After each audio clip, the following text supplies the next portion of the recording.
guys, sisaphinde sahlangana futhi kwi-SNL Academy. Namhlanje I just want to share what happened to me on Monday. It was the 16th. What happened on me on Monday, it was actually an accident just after I've picked up my wife from work. So she knocks off at 7, so I was there at 7, and then I think around 7:30 it was on M2. I was on the middle lane. On my left side, which is the slow lane, there were 2 trucks, and then on my right side there was a polo GTI, a white polo GTI. So this guy, because he was speeding, there was a car in front of him, so he decided to move on my lane without checking his mirrors or even indicating that he was going to move to the middle lane. So he ended up crashing the car from the back going to the front, and also knocking out my right side mirror. So this happened just in front of cops, which is JMPD cops. And I think a lot of people who are in Johannesburg, maybe you have seen guys during the pickup hours, there have been cops, on these corners whereby they stop, and then they have cameras that they are operating, those speed limit cameras. So it happened just about, I think, 100 to 150 meters away from the cops. And then obviously we tried to slow down and then stopped on the yellow line. So when we stopped, I think we were about 300 meters away or 250 meters away from the cops. So I went out of my car, tried to go to these guys, and then there was a lady and one guy. So the lady, the first thing that she said, she's like, "Why did you knock us?" So I'm like, "How?" But I was moving on the middle lane. You guys were on the right lane, which was the first lane, and there was a car in front of you. Because you were speeding, you did not want to slow down or even try to observe your mirrors if you could move to the middle lane, or even try to indicate to get to the middle lane. And you just decided just to come to my lane. So there was like an altercation, exchange of words. You know, guys, how it is, for those who have been on a road rage. And then the next thing I knew, there was like 2 guys, and the next thing I knew, there was like another guy who came through. So there was actually now 4 guys, and then this one lady. And then one thing I noticed about them, they were drunk. So my wife came out of the car, because he could see this thing was like getting out of hand. So I told her, these people are drunk. So she told me there's just cops that we've passed who were parking on an island, that's yellow part on the freeways. People who are driving, they are aware of it. So she said, rather go and approach the cops just to know the procedure going forward. What can we do, or what should we do? And then fast forward, I told her, try and take a picture of the registration of the car.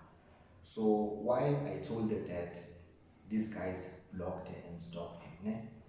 And then quickly I tried to go to these cops who are about like 200 or 250 meters away from us.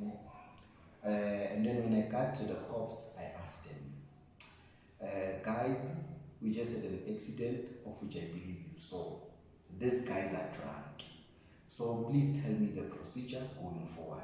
What should I do? This is JMPD, by the way. They were driving private cars, but wearing uniform. And then one of the guys, who was a cop, he just went inside the car. He just started going on his WhatsApp. And then there was one lady who told me, in your case, to solve this problem, you actually have to go to court, and then you must, for now, just go to the nearest police station, and then you have to open a case so you can get a case number and so on and so forth. And then one of the guys, because I think there was 3 female cops and then 2 guys, plus the other one just went inside the car. He asked me, do you have insurance? I said, yeah. Can the car move? Is it in a bad situation? I'm like, nah. He's like, okay, no, it's fine then.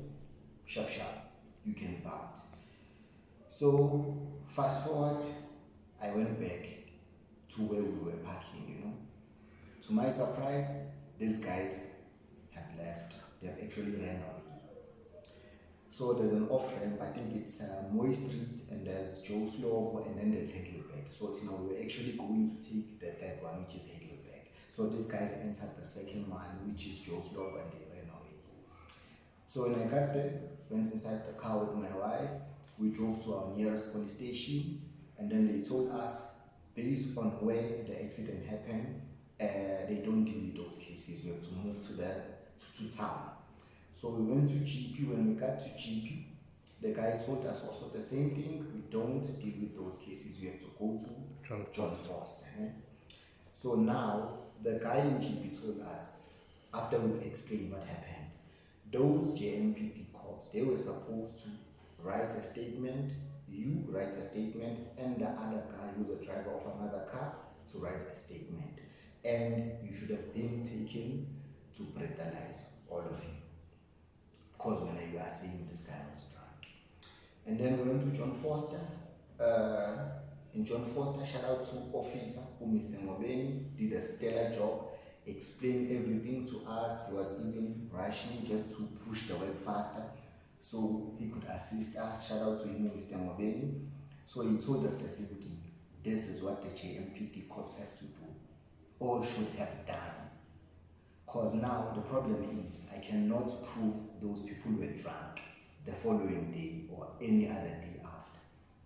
So now, okay, we did whatever we had to do, go back. The following day, it was Tuesday. I didn't go to work because I wasn't well, And then on Wednesday, my wife went to work, so same procedure. I went to pick her up, same time. And then when I went past, same place, there were those cops, and then I saw them. So I went home, dropped my wife off, and came back with two of my friends. So explain whatever that I've explained to you, to these cops. Those guys, there were these cops on Monday, blah, blah, blah, and everything that I've told you. And then they told me, we can't get hold of those cops, and we don't know who was working, and also we won't be able to give you that information. I'm like, okay, no, it's fine. But can you please try and use your resources to try and get this guy for me, so he will take account of what he did. And they told me, I know we won't be able to give you that information because it will put that guy at risk. Mind you, we have the registration. My wife managed to write it down as much as they tried to stop us from taking photos. So now, moving forward, I asked this lady, is there anything that you can assist me going forward just to try and get this guy to be accountable? The lady told me, this is a JMPD cop now. This is like the second time I'm meeting there, but on a day after the accident that happened. She told me, no, in Zulu, it means it's a small thing. Just take your car to an insurance. So now, that really broke my spirit and heart. So it's okay, what do you mean? But I didn't actually ask her that because I didn't want to be rude or anything else. Was I supposed to be hit by this Polo GTI to the left side, to the tracks, and maybe die with my wife and leave my 3 kids behind? By the way, I have a 1-year-old child. Maybe that would have been a big thing to them. But now the problem is there is a cost to fix the car. And the cost is not going to come in hundreds, or even if it was hundreds, it's thousands, but by the way. So now I must pay these thousands. But when you are telling me as a JMPD cop, after I've explained everything to you, and your colleagues have actually failed to do their job, but you are telling me, in Denmark, this is a small thing. So maybe if I died and someone has to lose a son, a brother, a friend, or a cousin, and my kids have to lose a father, maybe that was going to be a big thing to the JMPD cop. Okay guys, but otherwise, moving forward, lessons learned from what happened. Should you be in an accident, if obviously someone is injured, you have to call for first aid, that would be your ambulance or whatever. But should they be normal, you need to, obviously, you have to put your triangle at the back as per how K53 have taught us, and also try and get hold of the cops, because they actually have to come to the scene and papale a statement. You understand? And then also one thing that I have learned, there's something I use a dashboard camera. Maybe when I think they are fancy or something, they actually not fancy.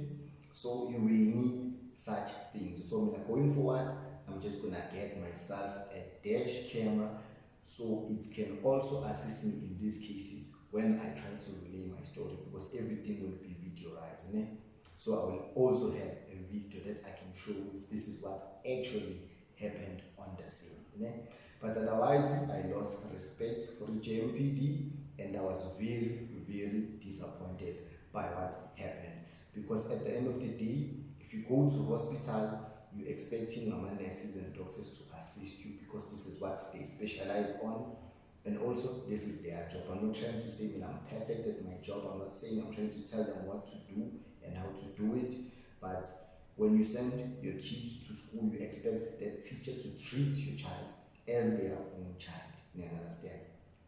So this thing of them stopping us, checking a disc, asking for licenses, but when we are in problems like this, they tell us in our faces, this is small. I was so disappointed. But otherwise, thank you so much for supporting the channel. Hopefully the information that I'm sharing today is going to be helpful to some people. I know it's not related to finance as much as our channel is about finance, but I did say now and then I will give you updates about stuff that are happening in my life, and also things that I think they will be useful to you guys. But otherwise, just continue supporting us. We appreciate your support. Danko. Don't forget to invest and spend.